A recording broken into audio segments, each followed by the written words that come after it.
tutakuja kuzungumza. Nimeambiwa mwisho saa 8 kamili. Sasa hivi saa 8 kamili ndio yenyewe. Dakika 5 za maswali, dakika 5 kweli. Jazakallahu khairan na barakallahu fik. Kwa faida ya ambao hawakusikia swali, ndugu yangu huwa anauliza swali kwamba katika jambo la kusengenya, itakapokuwa watu wamekaa pamoja wakanazungumza mathalan dhambi la shirki, katika mazungumzo yao, katika namna ya kutoa mifano, wakasema mtu fulani mshirikina, mtu fulani mshirikina. Je, hapa hapajasengenywa? Na je, hukumu yake nini?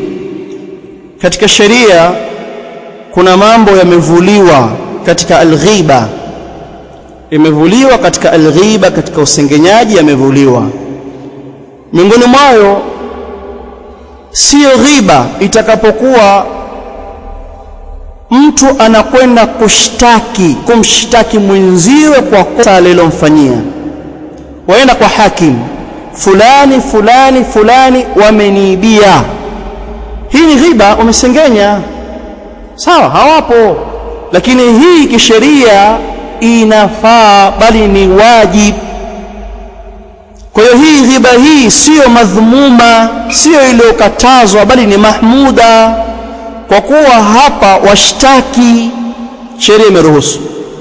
Kadhalika sehemu nyingine ambayo imeruhusiwa ni pale unapombainisha muovu kwa uovu wake.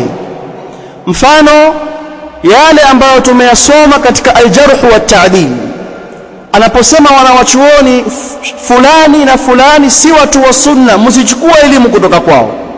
Sisi tunao mfano wa mwanawachuoni mkubwa katika wanawachuoni wa dini hii, al-Imam Ali ibn Madini rahimahullahu ta'ala, ni mwalimu wa al-Imam al-Bukhari, ambaye huyo mnamjua nyinyi. Imam al-Bukhari mwalimu wake aitwa Ali ibn Madini rahimahullahu ta'ala, ambaye huyu al-Imam al-Bukhari alifikia kusema kwamba sijawahi kujidogosha kwa elimu kwa mtu yoyote yule isipokuwa mbele ya Ali ibn Madini. Huyu nikena anajiona kama sina elimu mbele yake. Huyu bwana Ali ibn Madini alipokuwa akizungumza hadithi mbele ya umma wa watu, mmoja ya mtu akamuuliza, ni ipi hali ya baba yako mzee Madini, tuchukue elimu kutoka kwake? Mzee Madini hayupo katika hadhara, kwenye kikao hayupo.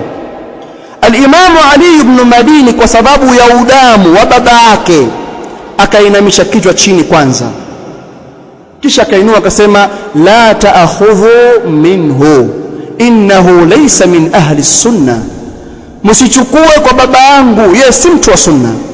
Akamjeruhi baba yake, akamsengenya. Lakini haramu hii la, ni halali, katahadharisha umma usije ukaingia katika uovu wa baba yake. Kadhalika ni mfano uliosema wewe, ikiwa mmethibitisha si kwa mujarradi wa madai. Uislamu umekataza kumdhania mtu, sio umesikia panasema na ukasema. Allah anachukia, inna Allah yaskhatu lakum thalatha qila wa qala.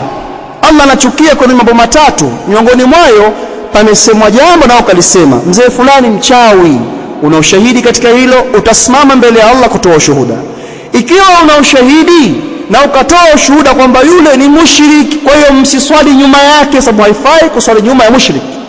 Hili linafaa kwa sababu umewaokoa watu kutokamana na jambo au janga kubwa. Kwa hiyo hili litafaa katika